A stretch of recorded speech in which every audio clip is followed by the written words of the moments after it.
Bienvenue dans Dance Lab, le podcast dynamique et éducatif où la passion de la danse rencontre le monde de l'entrepreneuriat, du bien-être, de la santé mentale et bien plus encore. Des conseils, des histoires, des conversations captivantes avec des experts et des personnalités où recommandations et partages d'expériences enrichissent le quotidien des danseurs et pas que. Je suis Maïwenn Bramoulet, danseuse professionnelle aux multicasquettes, passionnée de danse depuis toute petite, ayant pour objectif de lever les voiles sur les fantasmes et les clichés du métier. En vous partageant toutes les facettes, les difficultés, les richesses et les challenges que ce métier comporte. Si cet épisode t'a plu, n'hésite pas à le partager autour de toi, à me laisser une note et un commentaire sur Spotify ou Apple Podcast. Et si tu souhaites participer au podcast, écris-moi. Aujourd'hui, j'accueille Mike Gauthier, de son nom de scène Piche, une drag queen, danseuse et rappeuse française d'origine gitane et algérienne. Elle est principalement connue pour sa participation à la 2e saison de Drag Race France, où elle a terminé à la 4e place. Piche est également connue pour son style unique qui mélange des influences gitanes, algériennes et françaises. Sa musique est souvent décrite comme du rap festif et humoristique, et ses paroles abordent souvent des thèmes tels que l'identité, la sexualité et la culture gitane. En dehors de sa carrière musicale, Piche est également une militante active pour les droits des LGBTQ+, et des gitans. Elle a été victime de discrimination et de haine en ligne en raison de son identité, mais elle continue de se battre pour l'acceptation et l'inclusion. Piche est une artiste talentueuse et courageuse qui utilise les réseaux sociaux, les médias pour défendre ce en quoi elle croit. Elle est une source d'inspiration pour beaucoup de gens et je suis sûre qu'elle continuera à faire de grandes et belles choses à l'avenir. Dans cet épisode, nous allons parler de sa passion pour la danse, de son parcours en tant que drag queen et de son engagement pour la justice sociale, un moment riche en émotions et en réflexions à ne pas manquer. Salut Piche! Salut Maïwenn! Comment tu vas? Je vais très très bien. Je suis très contente de t'avoir à mes côtés. Peux-tu, pour commencer, nous parler de toi, de ton parcours, de ce qui t'a amené à devenir danseuse, rappeuse, drag queen? Voilà, dis-nous tout. Bien sûr, carrément. Alors du coup, moi j'ai commencé la danse quand j'avais 15 ans à peu près. J'ai commencé à Arles, dans une école où j'avais pris quelques cours de danse classique parce que je voulais rentrer au conservatoire d'Avignon à la base, parce que quand je devais aller au lycée, je faisais partie des gens qui n'étaient pas capables de se dire que j'allais faire 8h, 17h tous les jours, genre sans rien à côté. Et comme j'aimais beaucoup Mundo Stress, qui était une série très en vogue à l'époque, n'est-il pas, et encore maintenant, c'est un classique. Ça m'avait fait rêver, je me suis dit putain mais c'est génial de faire comme ça une espèce de sport-études. J'avais l'impression que ce serait la même chose, et puis je me suis rendu compte que finalement un internat c'est pas Windows Stress, ça n'a rien à voir avec ce qu'on s'imagine. Et donc j'ai pris des cours de danse un peu particuliers. J'ai intégré un conservatoire, donc d'abord à Avignon en 2012-2013, et ensuite j'ai intégré une autre école du coup qui est l'école nationale sup de Roland Petit à Marseille. Ça fait un peu péteux de le dire comme ça, mais je suis assez fier de ça, donc je le dis.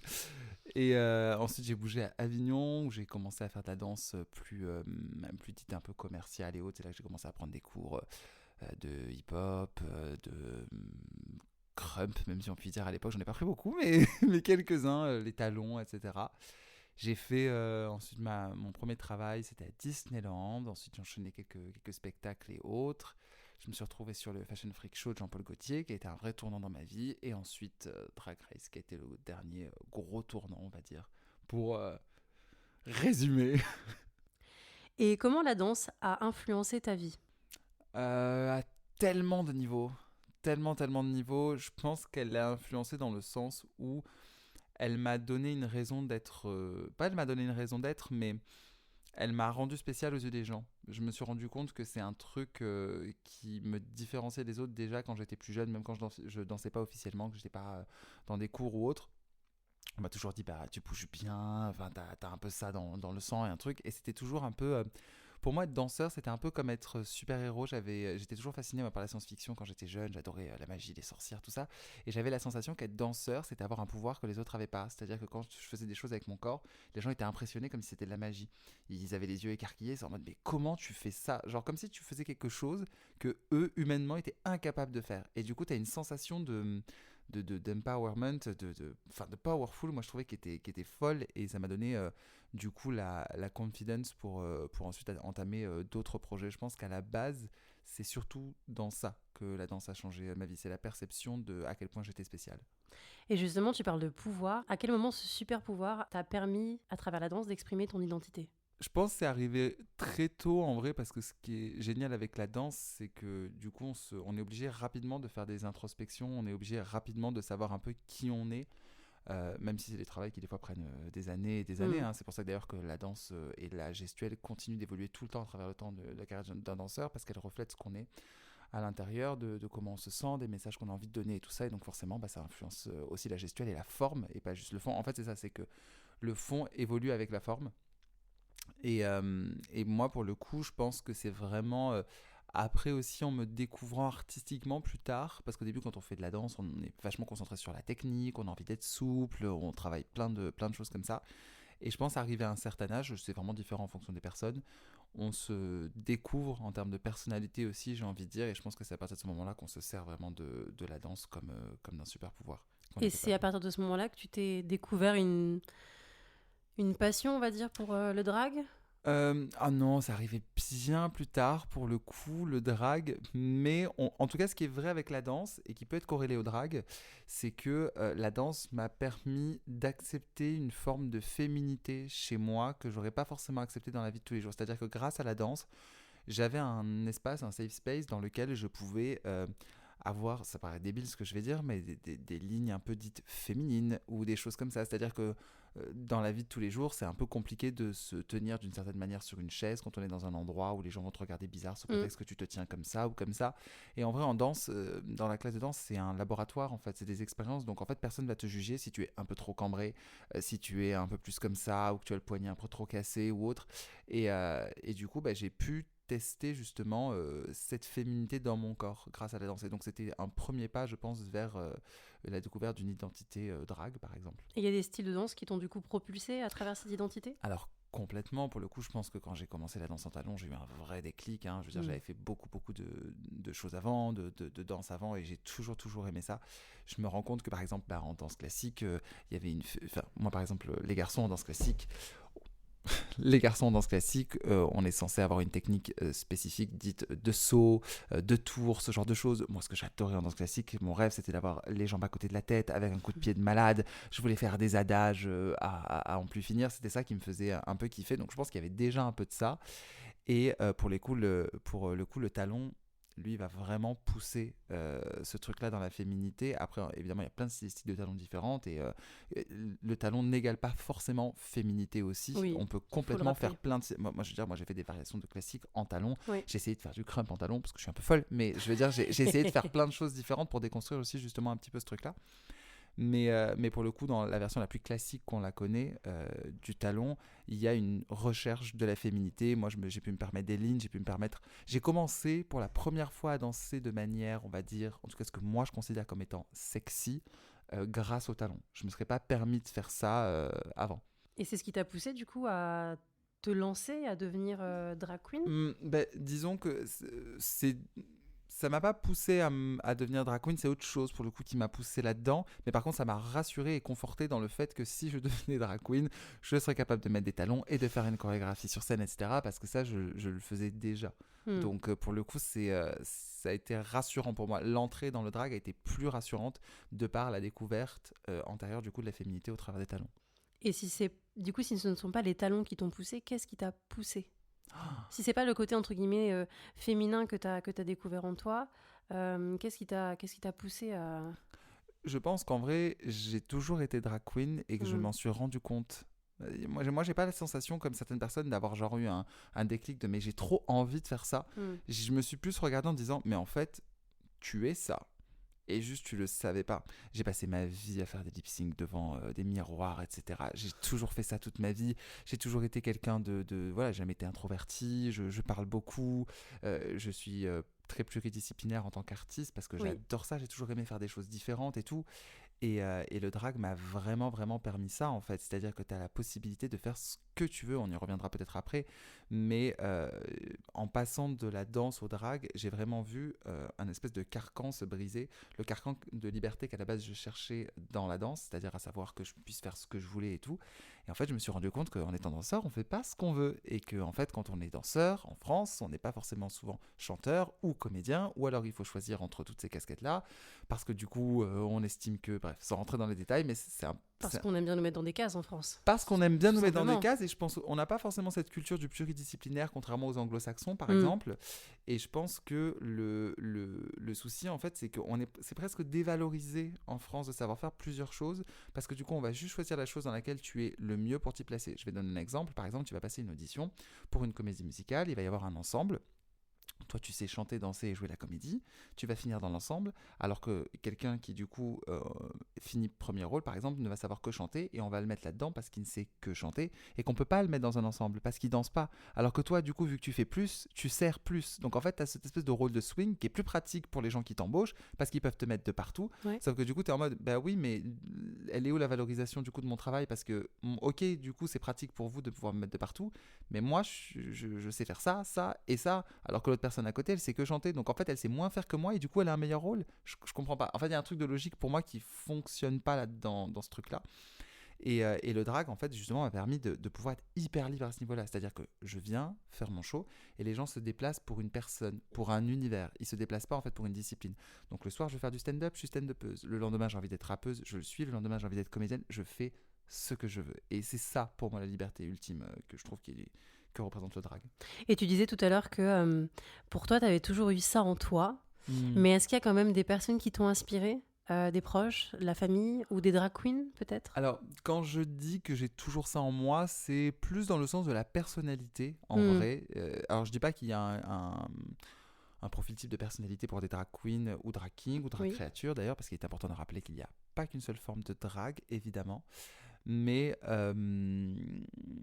oui, c'est plus dans la personnalité. Moi, les drag queens, je les vois comme des personnes assez flamboyantes.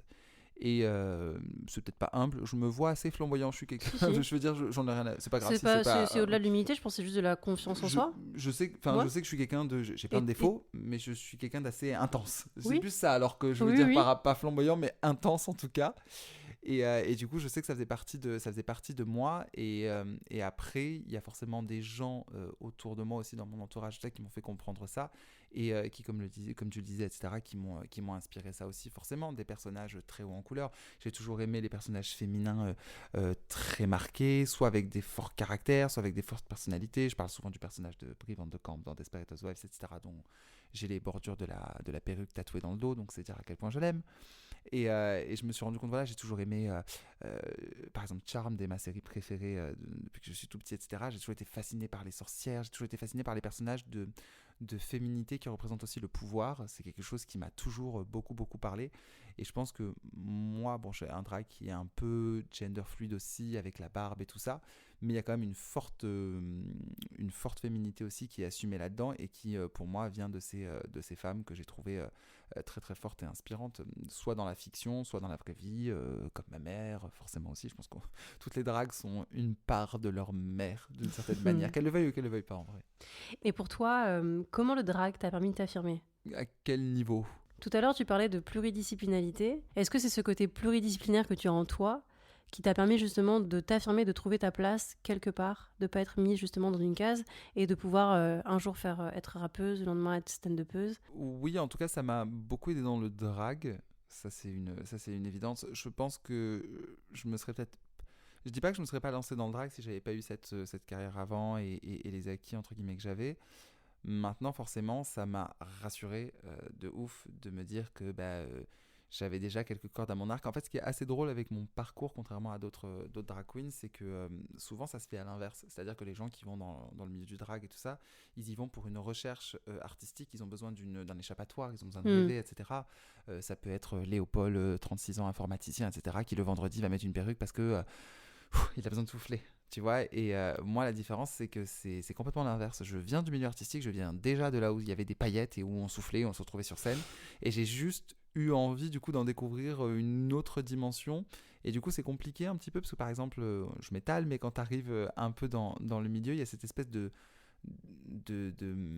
sensation d'être à la bonne place et en même temps pas du tout. Parce que du coup, tu te dis, ok, j'arrive, je me sens comme un novice, parce que du coup, moi, je ne connais rien au drag, il faut que je réapprenne, entre guillemets, toute la culture qui va avec, la culture queer, il faut que j'apprenne à performer, parce que ça aussi, c'est un vrai chapitre qu'on pourrait avoir sur la différence entre danser quand on est en drague et danser quand on n'est pas en drague. Et je pense que tous les danseurs devraient tester, commencer de danser en drague, parce que quand t'as des fausses fesses, quand t'as des faux trucs et que du coup, bah, genre t'as des qualités de mouvement qui ne se voient absolument pas parce que bah, tous les micro-mouvements ne fonctionnent pas, toutes les isolations ne fonctionnent pas, tu isoles ton bassin mais t'as 15 cm de mousse de chaque côté dessus. Donc en fait, rien ne se voit tout le temps. Ouais. Donc en fait, du coup, tu dois réapprendre à danser pour montrer des grands mouvements pour que ce soit visuel. Enfin, c'est plein de choses comme ça. Et bref, pour en revenir du coup donc, au drag et aux capacités, c'est vrai que bah, c'était un peu plus facile pour moi parce que je savais que sur scène, j'allais pouvoir déjà avoir un show abouti. C'était vraiment le reste que j'avais à travailler de ouf. Et du coup, tu as rencontré quand même des défis en arrivant dans ce milieu Plein. de drag queen. Ouais. Quels sont les défis que tu as rencontrés? Je pense que le premier défi, il était envers moi-même, c'était de me trouver crédible et de me trouver légitime à Pourquoi le faire. Parce que du coup, justement, en venant de l'artistique avant, j'avais pas envie, je redoutais vraiment d'être considéré comme un danseur qui avait une perruque. Ok. Je voulais vraiment pas ça. Parce qu'en fait, le drag, c'est vraiment au-delà de tout ça. C'est vraiment, enfin, je veux dire, c'est un mouvement, quoi. C'est des personnes qui sont en première ligne et qui se battent depuis toujours, depuis les premiers temps des combats des luttes LGBT, etc. Je veux dire, on a des personnes qui se travestissent dans l'histoire du monde, depuis l'histoire du monde, justement, depuis des temps immémoriaux. Et j'avais pas envie de tourner ça en fait en ridicule et j'avais pas envie surtout de donner l'impression que c'était de l'opportunisme et que genre sous prétexte que je savais danser, du coup j'avais juste à mettre une perruque pour pouvoir genre prendre du travail et machin. Je voulais vraiment pas ça, donc c'est pour ça que j'ai fait exprès de démarrer entre grosses guillemets quand je dis en bas de l'échelle. Ça veut dire que je voulais faire comme tout le monde dans le schéma classique, de commencer dans des gigs qui sont plus accessibles pour les personnes qui commencent, des scènes ouvertes par exemple que j'ai fait, ou des fois j'ai été payé au lance-pierre parce que c'était alors qu'à côté de ça je veux dire je revenais de tourner ou je venais de Russie, j'avais fait des trucs où... enfin je veux dire, j'avais une carrière, c'est même pas ça le truc, mais c'était important pour moi aussi de redémarrer de là et de montrer à tout le monde qu'on démarre tous sur un pied d'égalité, en tout cas que moi je veux démarrer sur le même pied d'égalité que les autres. Donc je pense que mon plus gros défi c'était ça. Et après, ça a été vraiment, encore une fois, d'apprendre en termes de danse à pouvoir manager, parce que les performances en drague, ça n'a rien à voir avec les... Non, mais vraiment... Comme quoi, il faut pas rester sur ses acquis, tu vois. Non, mais vraiment. T'es danseur, mais ça demande quand même une autre technique, un autre travail. Complètement une autre technique. En fait, d'apprendre par exemple, d'apprendre à danser avec une wig qui est collée, qui ne doit pas bouger et qui est coiffée. Je parle pas d'une wig effet naturel où tu peux faire du cheveu à droite, du cheveu à gauche. Des fois, tu as des structures sur la tête, c'est des casques, je veux dire, parce que ça va avec le look en particulier. Et d'un coup, tu dois performer avec ça. Il faut que tu te donnes de l'énergie, sauf qu'au moindre coup, le truc, il fait 4 kilos sur ta tête, j'en sais rien. Il bascule d'un côté, tu te retrouves chauve. Tu peux pas, tu as les lentilles, tu as des fossiles de 14 km. Si tu bouges le visage un peu trop, que tu as le cheveu qui revient dans ton gloss et qui ensuite fait une traînée sur tout ton visage, etc., tu peux pas. Ça t'est déjà arrivé, ça, du coup? C'est arrivé. Pour en parler, c'est oui, il y a des choses qui arrivent. Par exemple, l'erreur de débutant, par exemple, quand on fait du drag et tout ça, on ne met pas de cheveux longs avec du gloss. C'est une erreur. On ne fait jamais ça parce que sinon, c'est le bordel. Et qu'à la limite, si tu as une peau normale sans maquillage, tu peux l'enlever, tu vois, quand tu es dans la vie de tous les jours, mais en drag, tu peux pas enlever parce que si tu essaies de frotter, tu enlèves tout ton teint. Enfin, c'est pas possible. Donc, il y a plein de trucs comme ça qu'il faut, genre, vraiment gérer. Qu'il faut gérer. Et puis des codes qu'il faut apprendre aussi. Les performances drag, elles ont beaucoup de codes, tu vois. Tout n'est pas obligatoire, évidemment, parce que du coup, tu peux faire ce que tu veux dans les performances. Je parlais tout à l'heure de liberté. Mais par exemple, il y a des gens qui apprécient beaucoup les reveals. Donc, c'est des choses que tu vas mettre un petit peu en place. Tu sais, le reveal, c'est l'art d'enlever un vêtement pour en faire découvrir un autre ou un élément comme ça. C'est un élément caché qu'on ne voyait pas, qui d'un coup apparaît dans un moment clé de la performance, par exemple. Et il y a plein de codes comme ça qui parlent beaucoup dans la communauté, qu'il faut apprendre et qu'il faut être capable de gérer. Et puis souvent, par exemple, un autre défi, c'est assez rigolo, mais moi, je fais 1m80, je veux dire... je suis pas un poids plume comme ça, voilà. Et par exemple, c'est vrai que souvent dans la représentation du drag, quand on est une drag queen et qu'on va faire des shows, on peut se retrouver par exemple avec des danseurs dits du genre masculin et tout, et se retrouver par exemple à vouloir répéter des schémas qu'on peut voir dans certains spectacles, comme des portées, comme ce genre de choses, parce que souvent la chanteuse elle se fait porter et autres. Ma douce, quand on n'a pas eu l'habitude, Tu testes et puis tu te tu rends compte testes que... et puis tu te dis, mais sauf qu'en vérité, les gars qui sont à côté de toi, moi pour la plupart, c'est mes potes, c'est des danseurs, je les connais, il y en a, ils sont plus petits que moi, en drague. Et là, d'un coup, je me retrouve à devoir être porté par deux de mes potes, mais je suis en drague. Ils mettent les mains sur mes fesses, mais s'il faut à tous les coups, les appuis sont pas bons parce qu'il est sur pas la bonne partie et qu'il est sur la mousse, et du coup, ouais. ça va glisser. Enfin, il y a tellement de paramètres à prendre en vrai en compte, et du coup ça m'a souvent mené à un peu de frustration, beaucoup au début, parce que du coup je savais ce que j'étais capable de donner quand j'avais pas tous les apparats, les atours, et le fait est que du coup j'arrivais pas à donner ça sur scène et ça me frustrait. Quel conseil finalement tu donnerais aux danseurs qui souhaiteraient intégrer des éléments de drague dans leur performance et vice-versa?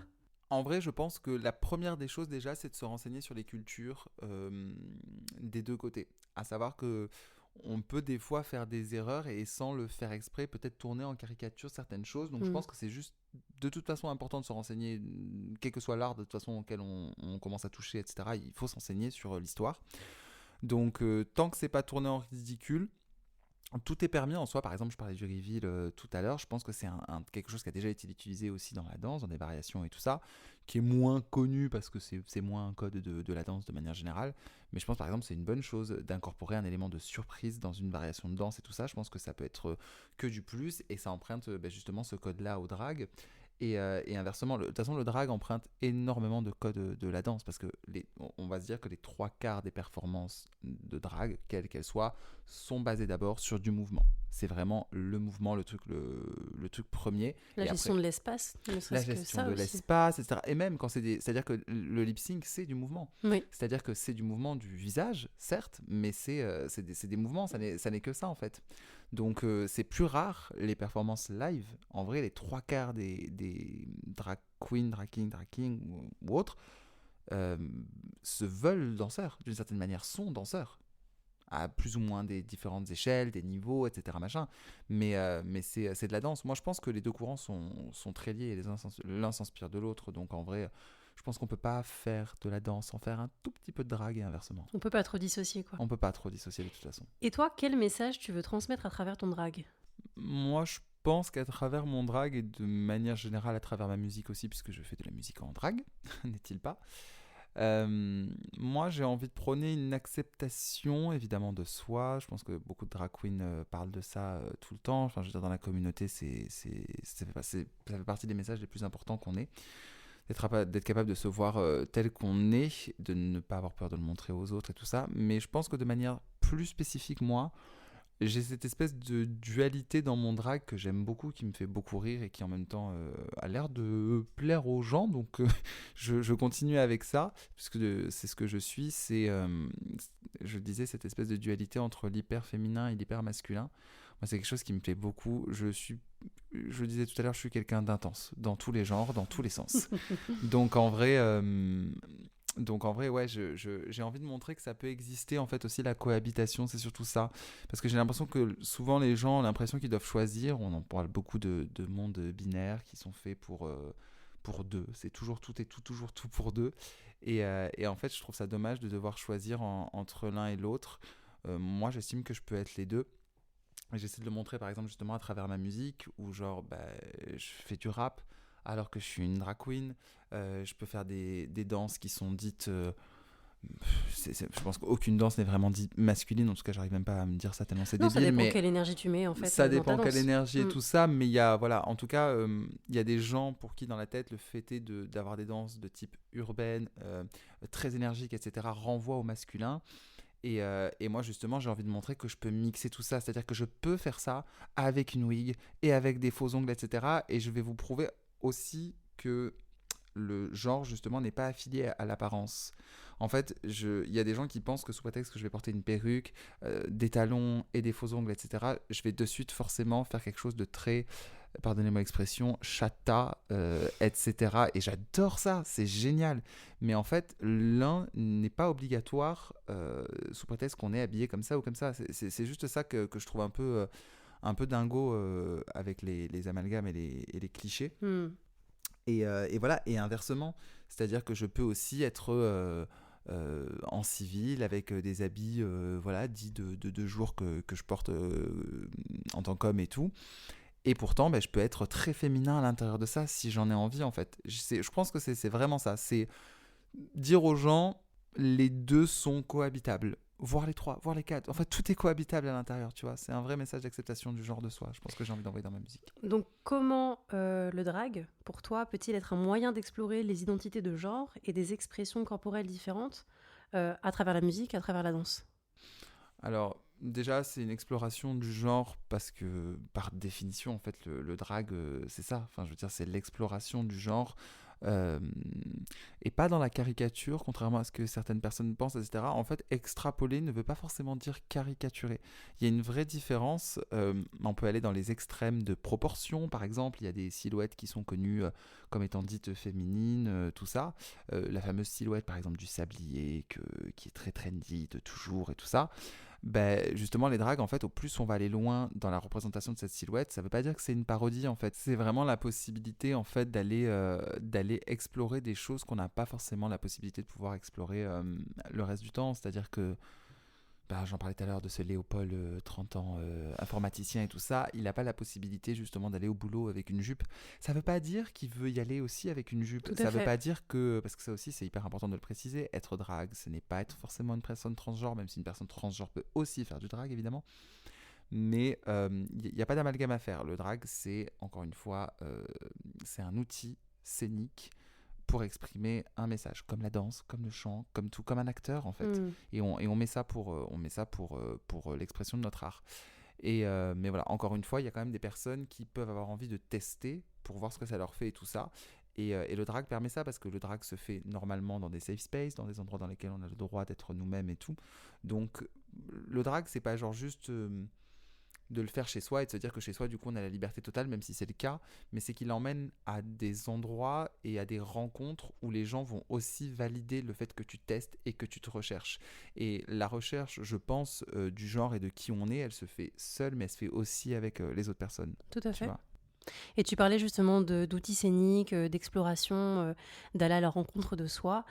Comment ça t'est venu en fait l'idée de devenir rappeuse? Pourquoi tu t'es lancée Alors, là-dedans? ça, en vrai, c'est assez rigolo et cool. Ça vient de mon frère, en fait, parce que du coup, j'ai un frère jumeau, pour Mhm. ceux qui ne savent pas. J'ai un frère jumeau qui, lui, fait du rap, en fait, de base. Moi, quand j'étais plus jeune, j'ai toujours aimé le rap, j'aimais ça. Mais j'ai arrêté d'en écouter assez rapidement parce que je me sentais pas forcément légitime dans le sens où d'autres personnes me faisaient me sentir que j'étais pas légitime. Et du coup, j'ai arrêté parce que quand les trois quarts des gens qui écoutent te disent c'est pas fait pour toi parce que toi t'es pas comme ça et donc du coup t'as pas écouté ça et ça te correspond pas, du coup t'écoutes pas. Et après, quand en plus dans la représentation audiovisuelle, télévisuelle qu'on a du rap, tu n'entends que c'est des discours qui sont soit misogynes, soit sexistes, soit transphobes, etc. Ou des choses comme ça. Du coup, ça donne pas forcément envie de s'y intéresser. Et moi, ce qui est hyper rigolo, c'est que c'est le drag qui m'a ramené vers le rap et qui m'a après du coup ramené vers mon frère à ce niveau-là, où je lui ai dit, écoute, moi j'ai toujours aimé chanter, je suis chanteur aussi de base et tout. Et je me suis dit, j'ai grave envie de rapper en fait, et je pense que là, on peut créer un truc d'un peu différent. Je pense qu'il y a quelque chose à faire que à mon avis, plein de gens ont pensé, mais que très peu ont peut-être tenté.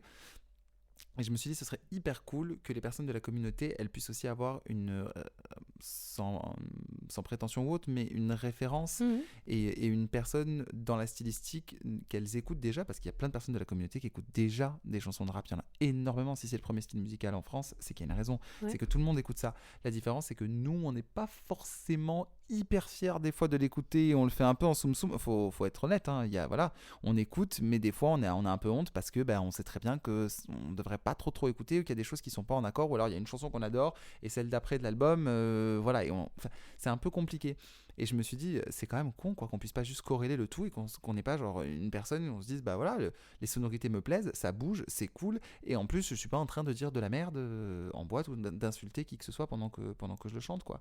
Je me suis dit, ça paraît très bête, hein, c'est Mhm. tout simple, et pourtant ça n'avait pas vraiment été fait. En tout cas, personne n'avait eu la chance que j'ai actuellement d'avoir une forme de visibilité grâce à Drag Race et donc de pouvoir spread ce truc là. Et encore une fois, en plus j'adore le rap parce que il y a des stylistés, il y a, un, deux, trois. J'adore le rap à cause des sonorités. Du coup, comme je viens de la danse, les musiques urbaines, j'aime pas ce terme urbaine, mais les gens le qualifient pas autrement, donc du coup c'est celui-là qu'on emploie. Mais dans les musiques hip-hop et autres, il y a énormément de rythme, il y a énormément de nuances, il y a énormément de plein de détails en fait à prendre musicalement que des fois on peut trouver peut-être un peu moins dans d'autres stylistiques. Et moi en tant que danseur, ça me paraissait évident dans l'envie de faire des concerts et tout ça, d'avoir des bêtes d'instru derrière sur lesquelles je vais donner avec des danseurs. C'était évident pour moi. Tu parles de corrélation, tu parles de ton frère. Donc c'est ton frère qui t'a un petit peu du coup dirigé vers le rap. Est-ce que toi, t'as pas eu aussi envie de collaborer sous forme de drague avec ton frère, de faire un duo comme c'est ton frère jumeau, de faire quelque chose que je sais pas si c'est vu, si c'est connu, si c'est une idée à laquelle t'as déjà pensé. En vrai, non, pas pour l'instant. C'est pas quelque chose qui est prévu. Euh, je pense que le message qu'on envoie avec mon frère, il est très cool dans le Oui. sens où il y a ce côté où on montre que on peut être différent parce que mon frère est très différent. Je Oui. veux dire, ça n'a rien à voir avec moi, mais alors rien du tout. Et en même temps, c'est la preuve, parce que moi je suis optimiste, mais je ne suis pas non plus delusional sur l'avenir du monde et tout ça. Je pense que le meilleur avenir pour lequel on puisse tous rêver, c'est un avenir dans lequel on se tolère. Pas un avenir dans lequel on aime tous, on s'aime tous. Ça, j'y crois pas de ouf, c'est comme ça, c'est l'histoire du monde, l'humain est fait tel qu'il est, etc. Mm. Mais par contre, on essaie attendre vers le respect et la tolérance de chacun, juste pour que plus personne se fasse... Voilà, on sait très bien de quoi on parle. Oui. Et pour le coup, je trouve que mon frère et moi, on représente assez bien ça. C'est-à-dire que même Mm. si demain, il va pas aller à des drag shows, parce que c'est pas forcément sa came, c'est pas son truc, Mm. ça l'empêche pas en fait de nous tolérer, ça l'empêche pas de comprendre nos combats, ça l'empêche pas du coup d'être dans le soutien.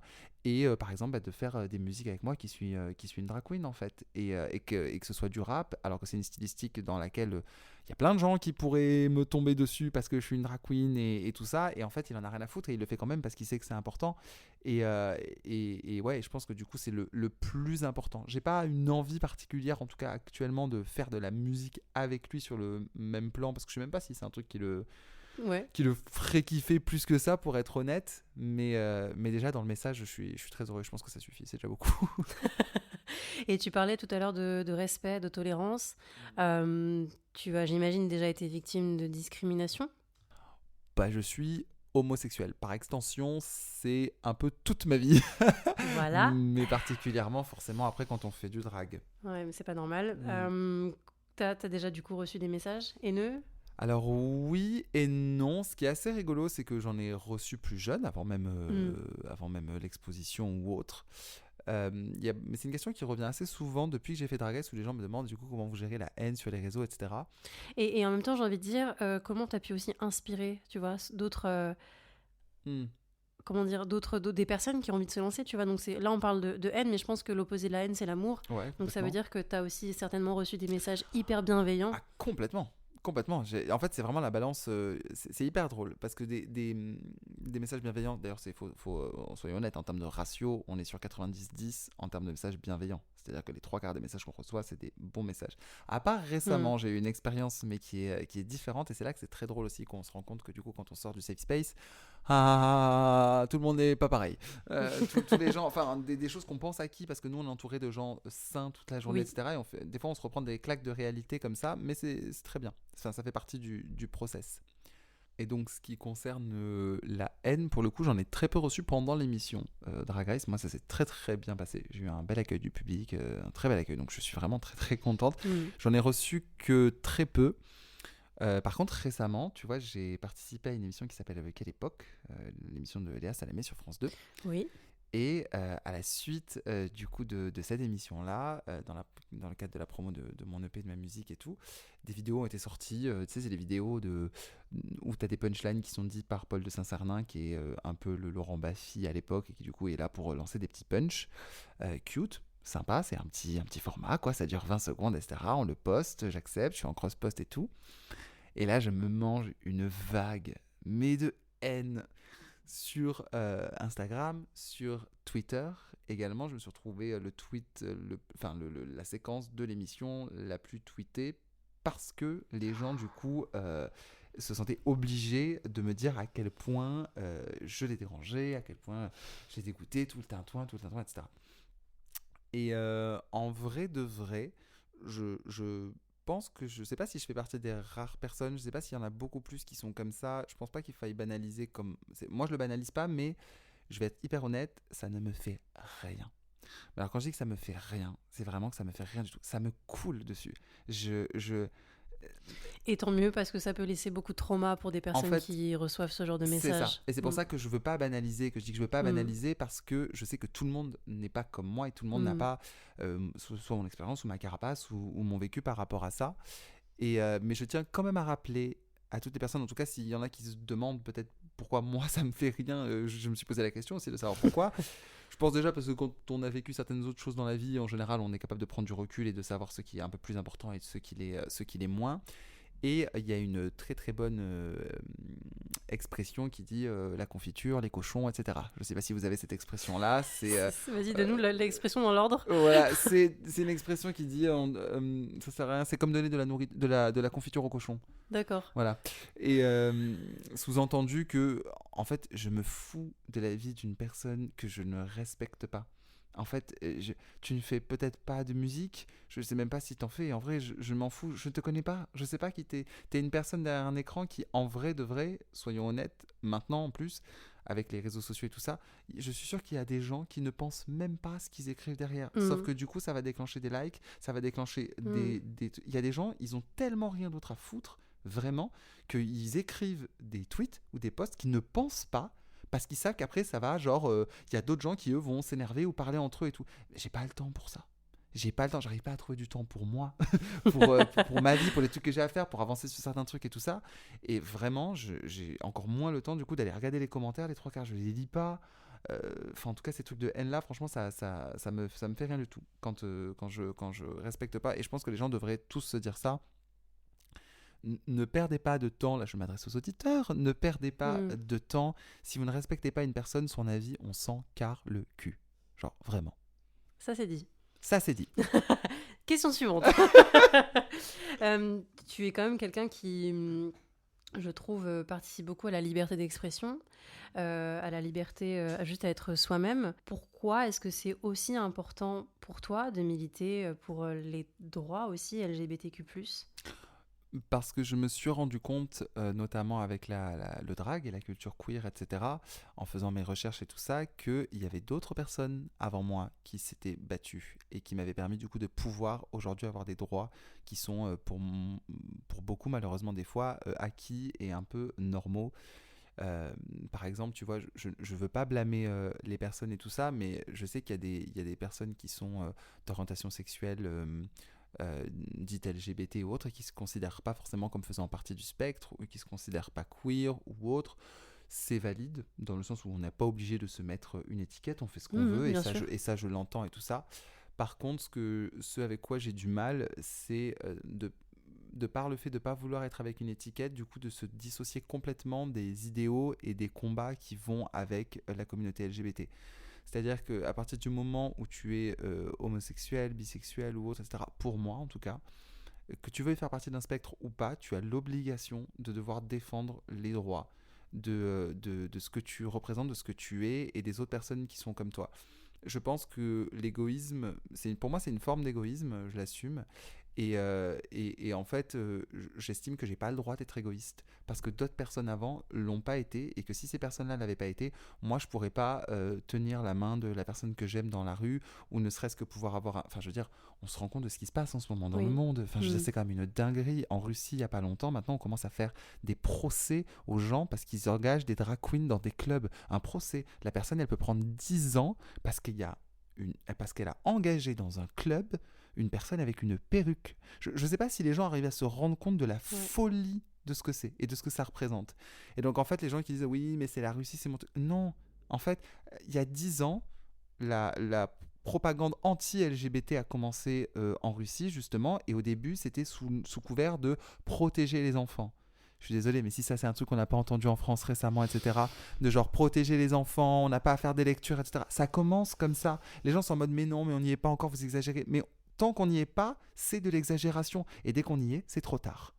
Donc en fait, c'est maintenant qu'il faut se battre et être contre du coup ces discriminations et faire avancer les combats en fait. On n'a pas le choix en fait. Et comment pour toi on pourrait contribuer à un monde plus juste et inclusif ? pense que déjà, il faudrait qu'on écoute les personnes concernées sur les sujets. Par exemple, je trouverais ça normal qu'on arrête de demander leur avis à tous les mecs de la planète sur l'IVG. Tu Voilà. vois, pas, juste ça par exemple, Ouais. C'est un autre ça, ou sujet, genre, mais c'est la c'est un vérité. autre sujet, mais tu vois, ça touche aussi beaucoup de personnes de Ouais. la communauté LGBT et tout ça, tu vois, on a énormément de femmes dans la Bien sûr. communauté, et en fait, je vois, enfin, pourtant je suis de la communauté LGBT, je n'ai pas mon mot à dire, je n'ai pas d'utérus, enfin, Mm. dans le sens où genre ça ne me... C'est pas que ça me concerne pas, ça me concerne et ça me touche, mais c'est pas parce que ça me concerne et ça me touche que ça veut dire que j'ai mon avis à donner dessus. Il y a une vraie nuance en fait à comprendre. Les gens ont l'impression que sous prétexte qu'ils font partie du truc, bah, du coup leur avis prédomine. Non, ton avis prédomine pas, c'est pas ton corps en fait. Donc fine, tu n'as juste pas à t'en occuper. Et en fait, il y a tellement de sujets comme ça, et je pense que la première chose à faire surtout, c'est d'écouter les concernés.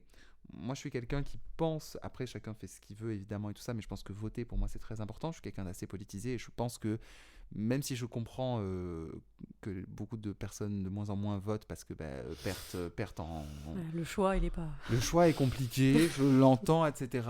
Mais je pense Ouais. que c'est, comme je le disais tout à l'heure, c'est une manière aussi d'honorer toujours Bien ceux sûr. qui se sont battus. Moi, j'ai un truc comme ça, un peu Je suis d'accord. je me sens très redevable, je pense, dans la bonne chose, dans le bon sens, je me sens redevable de l'histoire et des personnes qui sont battues. Je peux pas me dire, j'arriverai pas, ça va pas se produire, mais j'arriverai pas à regarder ces personnes-là et leur dire oui, bon, vous êtes battus, mais là, franchement, ça me vend pas du rêve, quoi, ce qu'on me propose, donc du coup, je préfère pas. Non. Même si ça me vend pas du rêve et même si ça a l'air désuet et autres, la vérité, c'est que ça l'est pas. Il faut aussi se dire que les gens sont en mode, souvent, je trouve, avec la politique, ouais, mais on n'a pas le choix, il y a truc. Si, il y a un truc que les gens oublient beaucoup, c'est qu'il y a un premier tour. Voilà, je vais le répéter dans le micro, il y a un premier tour. C'est sûr que du coup, si on se réveille qu'au deuxième et qu'on se dit, ah bah du coup, il n'y a que la peste et le choléra. Avant, il n'y avait peut-être pas que la peste et le choléra non plus. C'est juste que du coup, on se fait avoir par les médias de masse, etc., qui nous montrent toujours les mêmes personnes. Et je le comprends, c'est une manipulation. C'est la politique, c'est un gros truc, c'est un vrai sujet. Mais c'est hyper important qu'on se politise. Je vois beaucoup de personnes de plus en plus jeunes qui se politisent et c'est hyper important. Votez bien, votez pour des gens qui vous représentent et votez pour des gens qui défendent vos droits, surtout. Et comme je vois que tu es touché par les combats, quel serait pour toi le combat au niveau plutôt de l'identité, enfin, comment dire, pas un combat, mais plutôt quel conseil tu donnerais aux jeunes qui se battent pour leur identité ? Je dirais déjà d'arrêter de se battre avec soi-même. Je pense que c'est la première chose, c'est d'accepter qui on est.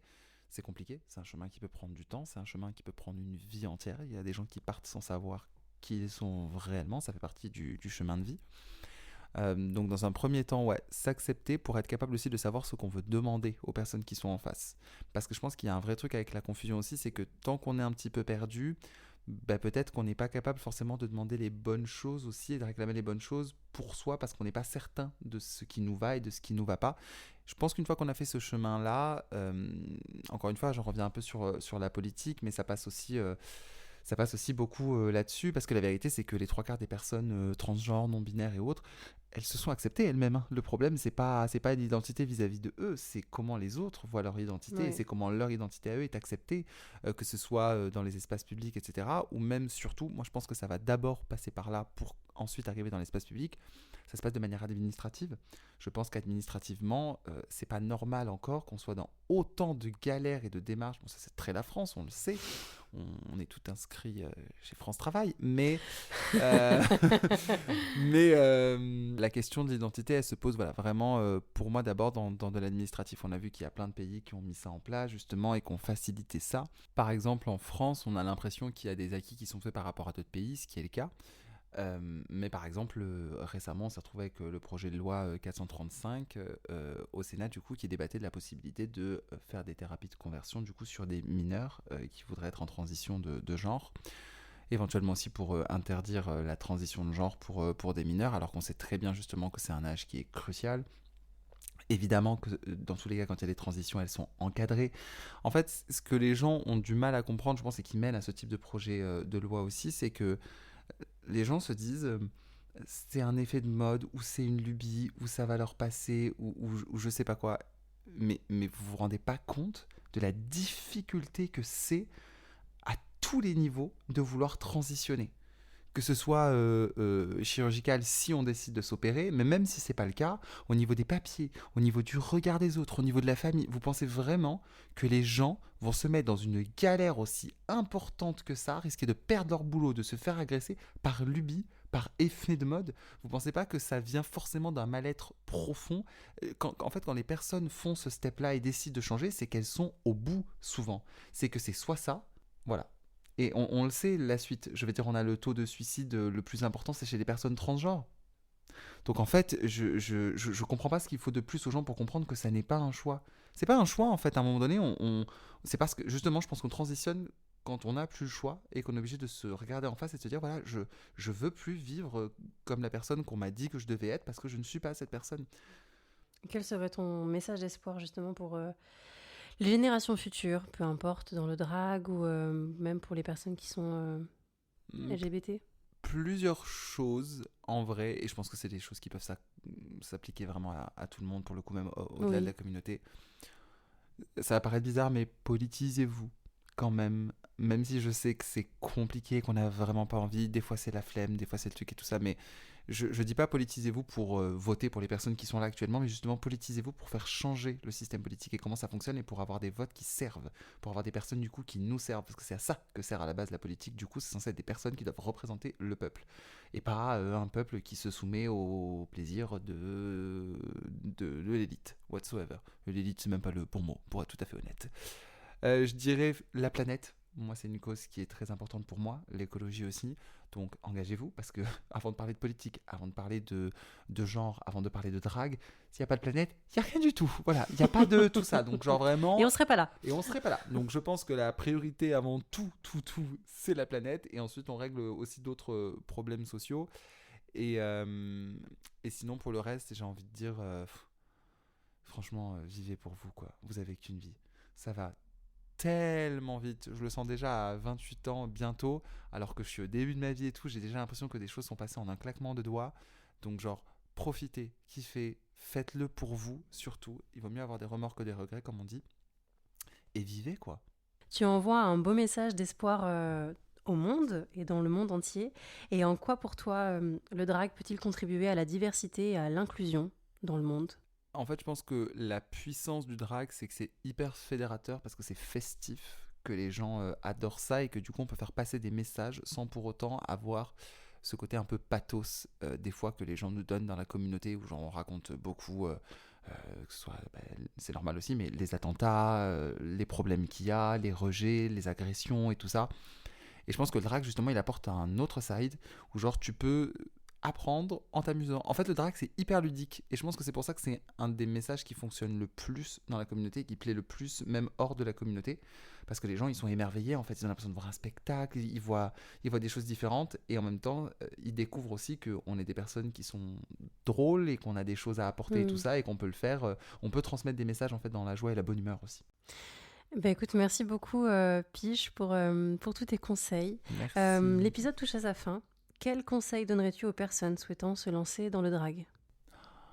J'adore dire à chaque fois, parce que c'est la blague que toutes les drag queens font, de dire de ne pas le faire. En vrai, Pourquoi? oh mon Dieu, quelle galère c'est. Non, non, en vrai, évidemment, lancez-vous si vous avez envie de faire du drag. Moi, je pense que dans tous les cas, n'importe quelle personne devrait faire au moins une fois du drag dans sa vie, juste pour voir à quoi on ressemble. Parce que c'est toujours un choc.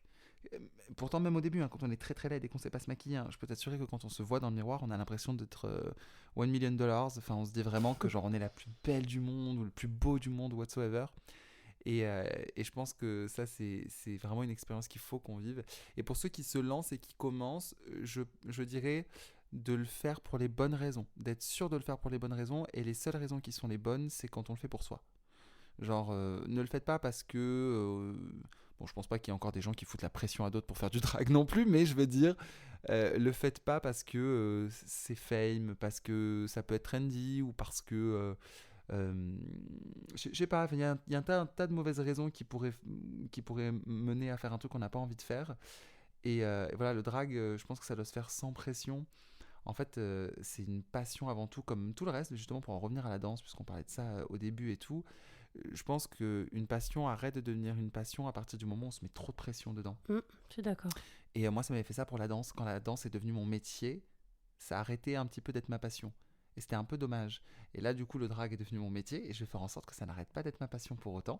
Et je vais me mettre la pression pour faire les bonnes choses, donner aux gens ce qu'ils ont envie et ce que moi j'ai envie de leur donner, mais tout en gardant cette notion de plaisir. J'ai pas envie de me dégoûter de quelque chose que j'aime.